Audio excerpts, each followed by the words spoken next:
Assalamualaikum warahmatullahi wabarakatuh. Berjumpa lagi dengan Latu Pandrita. Hai good people. Bagaimana keadaan kalian di sana? Semoga dalam keadaan sehat walafiat. Jadi pada kali ini saya ingin menceritakan tentang my personal lives ya. Jadi kayak ala-ala YouTuber ya, menceritakan tentang pengalaman pribadinya. Kalau saya sih ingin bercerita tentang bagaimana saya berjuang untuk mencapai sampai titik ini. Saya sebenarnya itu sangat peduli terhadap pendidikan ya. Saya sampai-sampai itu pernah jadi guru SD, pernah jadi guru SMP, SMA, sampai akhirnya menjadi dosen pada saat ini. Tapi perjalanan itu nggak gampang loh ya teman-teman ya. Jadi mungkin hal ini perlu saya share ke teman-teman semua. Jadi begini, dulu tuh saya nggak tahu ya, saya adalah tipikal orang yang memang sangat penuh dengan curiosity atau rasa ingin tahu begitu ya. Jadi saya kemudian berusaha selalu mencari hal-hal yang bisa membuat saya senang, jati diri saya dan sebagainya. Walhasil dulu itu teman-teman tetangga di salah satu kampung di Kabupaten Sidenirapang itu semuanya pada sekolah tuh. Sementara saya sendiri ya maklum lah, karena orang tua memang tidak memungkinkan pada kala itu, dan kebetulan banget nih pada saat itu terjadi krisis moneter di Indonesia. Tentu kalau misalnya krisis yang memang notabene keluarga saya waktu itu memang kurang mampu begitu ya, otomatis sangat susah untuk menempuh pendidikan. Nah, jadilah saya pengangguran begitu ya, pengangguran yang benar-benar harusnya sekolah nih SD tapi nggak disekolahin. Jadi saya tuh banyak-banyak ngebantu orang tua. Waktu itu saya ingat banget bapak itu sering nanam kasafah ya, kalau dalam bahasa Indonesia itu ubi kayu, sayur-sayuran lah kayak cabe, sayur-sayuran secara umum lah. Saya benar-benar hanya fokus pengembangan kepribadian begitu ya, diajarin oleh bapak saya, dan saya juga dulu banyak diceritain tentang heroiknya beliau di zaman-zaman dulu seperti apa, dan itu juga memberikan saya semacam turning point gitu, bahwa ayah saya sebetulnya adalah orang yang peduli terhadap anak-anaknya, hanya saja tidak memiliki kemampuan finansial untuk mendukung sekolah. Nah, pada akhirnya dalam otak saya adalah ya sudahlah, namanya juga anak-anak pengen sekolah, kalau memang nggak ada uang ya sudahlah, mau di apa lagi gitu ya. Tapi ya alhamdulillah banget, Allah Subhanahu Wa Taala itu benar-benar memberikan jalan ke saya, dan akhirnya saya sekolah lah di salah satu sekolah, yakni di SD 9 Benteng, nggak apa-apa disebut kali ya. Itulah sekolah pertama yang benar-benar saya alami. Biasanya kan orang itu ada TK ya, ada kindergarten atau sekolah. Kalau sekarang kan pendidikan anak usia dini ya PAUD ya, saya tidak mengikuti seperti itu, boro-boro ikut itu, makan aja susah waktu itu ya. Jadi saya singkat cerita, ini tuh semacam mengajukan proposal gitu ke orang tua. Masa tetangga saya udah pada sekolah, saya nggak sekolah gitu, gimana nih ceritanya? Karena saya merasa bahwa sekolah itu, karena kan kebetulan saya anak sendiri ya, tunggal, dan dibesarin bukan dengan ibu kandung sendiri begitu ya, sejak balita. Jadi kayak tinggal di desa seperti itu, rasa-rasanya kalau nggak punya teman atau komunitas, karena saya entah kenapa saya ngelihat orang itu asik gitu loh pulang dari sekolah ada tas. Jadi saya tuh nggak pernah kepikir sekolah apa sih tujuannya gitu. Intinya karena saya mau pengen punya teman gitu ya. Akhirnya saya sekolah lah tuh ya, sekolah kayak gitu. Ternyata bapak saya karena udah ngajarin membaca dan menulis, saya tuh ternyata bisa ranking di kelas tuh. Nah, di situ nih pertama kalinya muncul rasa percaya diri saya bahwa saya mampu juga ternyata. Saya juga heran ya, maksudnya gimana caranya bapak saya yang cuma tamatan SD itu benar-benar bisa ngajarin saya matematika, baca tulis lah, pokoknya saya udah bisa. Dan tulisan saya itu bagus banget, karena tulisan zaman orang dulu kan yang bagus banget gitu kan, yang tulisan-tulisan yang krunyel-krunyel gitu. Dan saya benar-benar bisa bisa benar-benar memiliki tulisan yang bagus, dan kalau nggak salah sampai SMP saya masih masih benar-benar ngerasain ininya gitu, ngerasain efeknya. Tapi kalau sekarang sih karena udah jarang ya, semuanya serba komputer, saya sudah tidak memiliki tulisan yang secantik itu. Nah, lanjut nih ya teman ya. Jadi sekolah lah saya tuh pintar membaca dan menulis. Nah, Kalau saya bilang sih banyak drama ya, maksudnya untuk saya mendapatkan seragam aja, dan walhasil seragam itu kalau nggak salah itu cuma dibelinya di awal doang, nggak pernah ganti, kecuali ada yang pernah tetangga atau kerabat lah yang anaknya tuh udah selesai sekolah terus dikasih ke aku nih, terus aku pakai kan ya.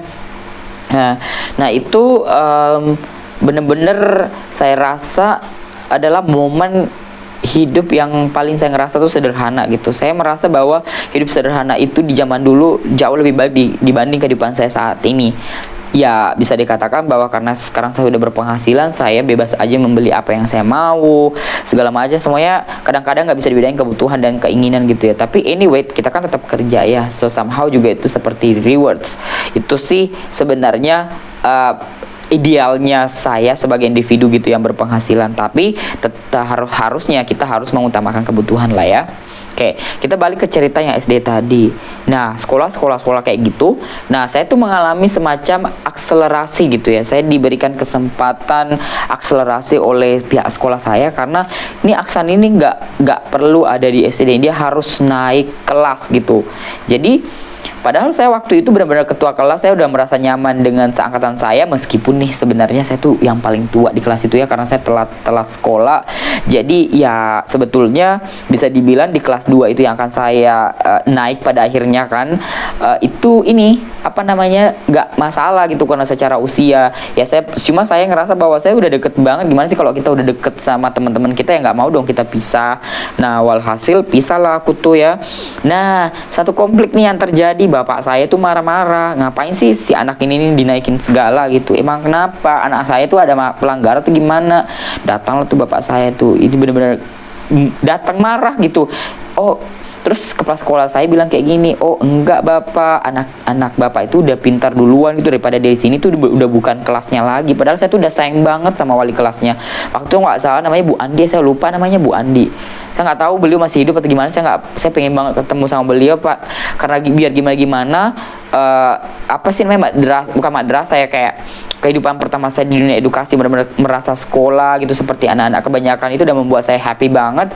Dan bahkan beliau memilih saya ketua kelas karena mungkin saya juga yang paling terlihat lebih dewasa dibanding teman-teman saya waktu itu. Ada yang masih kecil di celana lah, masih di celana segala macam. Saya tuh udah nggak kayak gitu. Saya udah lebih dewasa lah di kelas 1 itu, jadi wajar banget kalau saya tiba-tiba naik kelas. Nah, singkat cerita itu, bapak saya marah tuh datang ke sekolah. Waduh, saya tuh juga bingung, namanya juga anak-anak ya, kok bapak saya datang gitu. Sudah sempat panggil itu Aksan tuh, kenapa tuh? Lah, gimana nih bapak nih, anak bapak kan udah pinter nih, buat apa dia di kelas 1 lagi? Harusnya kan dia udah di kelas yang lebih tinggi lah ya, ngapain dia di kelas yang ini udah bukan zamannya. Padahal waktu itu kayak lagi bersaingnya sama salah satu teman saya gitu ya. Tapi nggak apa-apa sih, teman saya ini sebenarnya bersaing secara sehat ya. Jadi kayak ada tuh momennya kita sama-sama ranking 1, kayak disebutin ranking 1 si A si B, salah satunya saya lah gitu ya. Jadi kayak 2 ranking 1 atau 2 ranking 2 sering kayak gitu, karena memang kan kadang nilai itu kan sama ya. Jadi kayak masa-masa SD itu adalah masa-masa yang untungnya sih saya menceritakan ini sekarang saya berada di salah satu desa Benteng ini, yang benar-benar memang saya di sekolahnya dekat dari rumah ini. Saya sangat bersyukur banget gitu bisa bersekolah gitu, biar gimana kalau saya nggak sekolah saya nggak mungkin sampai pada tahap ini. Nah terus majulah saya ke kelas 2. Alhamdulillahnya ternyata di kelas 2 itu saya tetap bisa ngikutin, cuman ya sering main ke kelas 1 gitu kayak merasa, dan jujur ada yang ngebully juga sih, karena mereka ternyata lebih besar badannya daripada saya gitu. Entah kenapa badan saya tuh kecil gitu ya dibanding teman-teman saya gitu, kayak kelas 1 emang harusnya. Jadi saya tuh naik tuh kayak rasa kayak aduh gila senior semua nih. Terus dan notabene itu adalah tetangga-tetangga saya gitu, kayak hey ngapain ada anak baru gitu, buat apa gitu ada anak baru tiba-tiba gitu ya muncul. Tapi ya udah saya jalani segala macam. Nah sampailah pada satu momen kelas 2 mau dinaikin kelas 3 lagi. Wah kali ini bapak saya benar-benar ngambil tindakan, dia nggak mau kalau saya tiba-tiba dinaikin ke kelas yang tidak seharusnya. Ngapain sih anak saya ini kok dikit-dikit pindah, dikit-dikit dinaikin, terus dia nanti sekolahnya gimana gitu. Ya sebenarnya sih kalau saya tahu saya mau aja tuh naik kelas 3 biar saya cepat lulus gitu kan. Tapi saya kan apa daya gitu kan anak. Terus walhasil bapak saya tuh nggak mau kalau saya dinaikin lagi kelas 3 karena katanya kemampuan teman-teman saya di kelas 2 itu sudah jauh lebih baik gitu loh. Jadi sudah istilahnya bisa nulis, bisa ini, bahkan saya kayak bisa menganalisis kalimat-kalimat yang kompleks, padahal saat itu harusnya kan usia kelas 1 ya, 7-8 tahunan lah ya. Dibanding teman saya yang kelas 1 itu ada yang 6 tahun, 7 tahun, tapi saya kayaknya 8 tahun gitu. Sementara teman-teman saya udah 9 tahun, 10 tahun kan di kelas 2 itu. Beda setahun lah pokoknya. Dan saya bisa ngalahin mereka gitu, saya tetap bisa ranking 1 segala macam. Makanya wali kelas saya tuh pengen naikin saya kelas 3. Nah, katanya ini yang terakhir, bapak saya kagak mau. Ya udahlah, bertahanlah pada akhirnya. Nah, pas naik udah kelas 3 nih, aku tuh dipindahkan. Jadi yang selama ini saya tuh ngerasa kayak nyaman. Ada tuh teman-teman saya namanya juga kehidupan susah ya, suka bawa makanan, saya sering minta, bukan kalau selain dimintain, saya minta-minta, mereka juga kayak sering kasihan gitu, kayak kamu mau jajan apa? Oh, saya nggak jajan apa-apa, saya cuma berdiam aja gitu, apa gitu kan, namanya juga kita ekonomi lemah gitu ya, kita nggak ada uang lah ya. Dan ya saya bersyukur banget teman-teman juga yang apa sih namanya, yang pernah berbaik-baik semua sama diri saya itu, alhamdulillah mereka sama-sama, kita sama-sama sukses ya di bidang kita masing-masing, meskipun dia tidak berkiprah di dunia pendidikan, artinya dia sukses secara keluarga, punya usaha segala macam. Kalau saya sih lebih ke pendidikan ya. Jadi ya thank you buat kalian teman-teman baik aku di SD yang sudah support saya. Kalau tanpa kalian ya nggak mungkin ada penambah-nambah nutrisi saya, karena kan maklum lah ya, tahu kan rumah saya kayak gimana, orang tua kayak gimana. Tapi nggak apa-apa lah, itu kan masa lalu, tapi nggak apa-apa aku ceritain ya, biar kalian itu langsung kayak suka ngejudge, enak banget kehidupannya si Aksan nih, keluar negeri sana sini, dosen apa segala macam, enak dong beli ini apa dia mau segala macam. Pokoknya tuh dibandingin secara material, tapi jangan pernah fokus ke situ ya, karena sesungguhnya materi itu kan bersifat sementara, yang pastinya kita ini jadikan sebagai amanah seperti itu kan ya. Oke, lanjut tuh. Nah, ada satu momen yang benar-benar aku seneng banget, karena tiba-tiba ada aturan baru, anak-anak yang ranking 1, 2, 3 itu tuh bisa berpindah ke sekolah lain. Ya gue sih sedih ya, maksudnya kayak gimana, saya di tempat yang tadi aja tuh udah kayak mau neneknya ada konflik lagi, gimana bapak saya mau ngerestuin gitu kan. Sama juga orang Bugis tuh kadang-kadang tuh apa ya, kayak terlalu juga nggak mengkungku anaknya juga sih. Kalau saya kan anak satu-satunya dan dianggap saya adalah anak yang, mau maaf nih, kayak sering dibully di zamannya itu karena kecil badannya gitu kan ya. Ya udah, kemudian saya tuh terpilih lah untuk pindah ke sekolah unggulan. Waktu itu kan ada salah satu sekolah sekitar 1 kilometer lah. Nah, satu yang paling saya pikirkan adalah, aduh nanti gue berpisah sama teman-teman. Nah, ternyata aku nggak sendiri, aku bersama ranking kalau nggak salah 1-5 itu berpindah semua tuh. Jadi semua saingan saya tuh pada pindah di satu sekolah. Jadi kayak katakanlah satu kecamatan nih, ranking 1-5 itu bagi yang diizinkan dan diperbolehkan itu berpindah semua tuh ke satu kelas, ke sekolah tersebut, namanya SD 4 Unggulan Benteng. Sekarang sih katanya udah nggak unggulan lagi ya, tapi saya ngerasa kayak itu tantangan baru sih gitu. Dan saya melihat memang kakak kelas saya, tetangga-tetangga saya, alhamdulillah mereka pada sukses juga.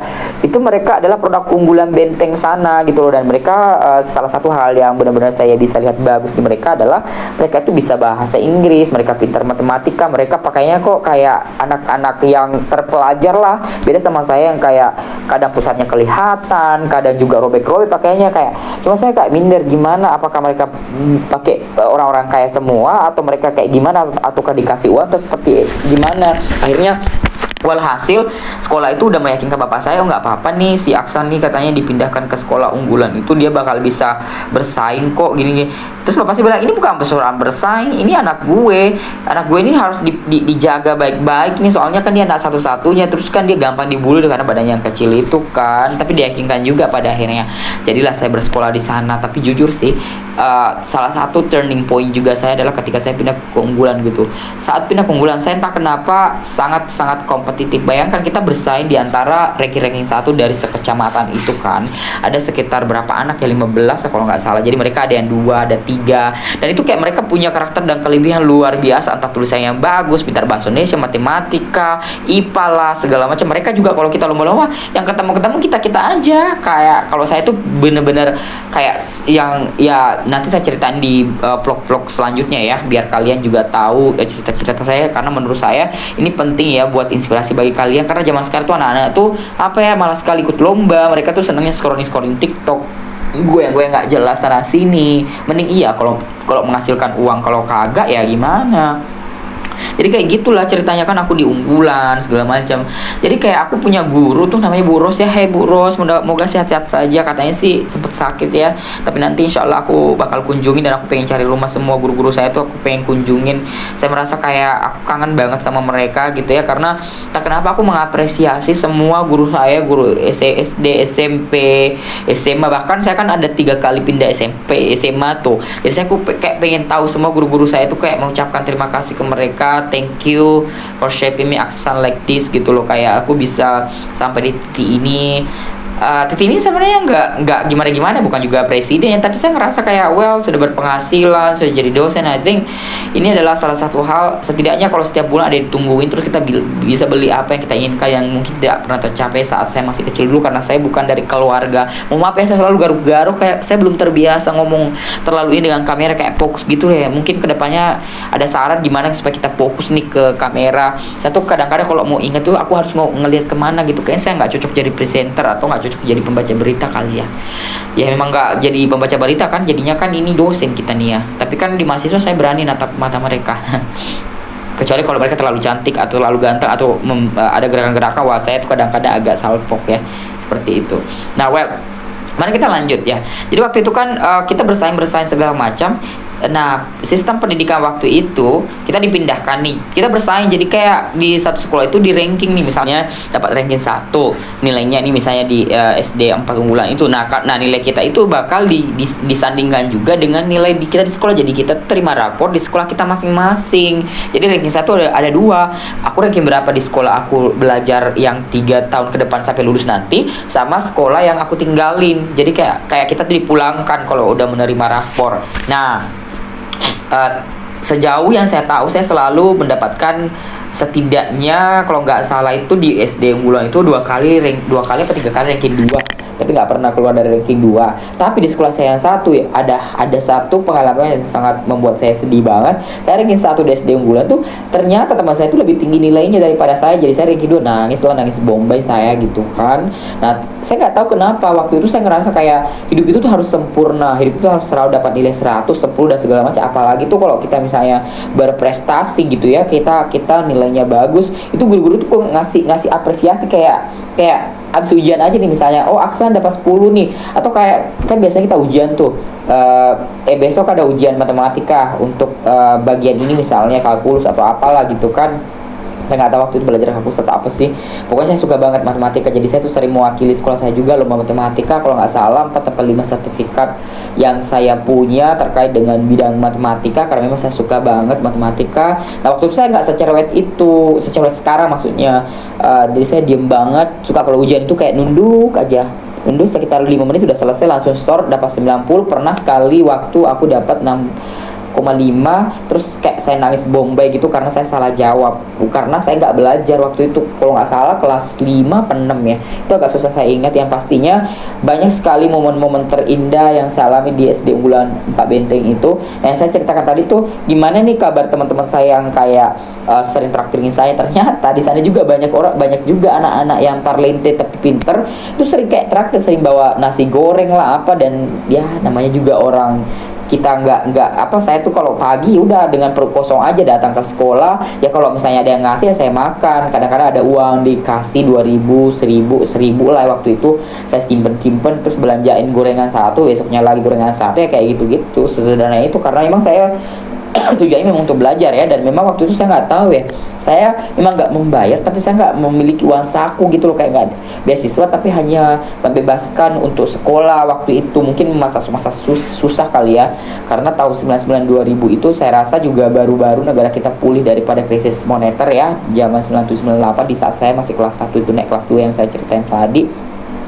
Jadi kayak banyak banget momen-momen yang paling juga saya ingat itu udah karena waktu itu saya juga menderita penyakit ya. Saya nggak pernah ke dokter waktu itu, katanya saya kena penyakit kuning ya, jadi perut saya gede banget gitu.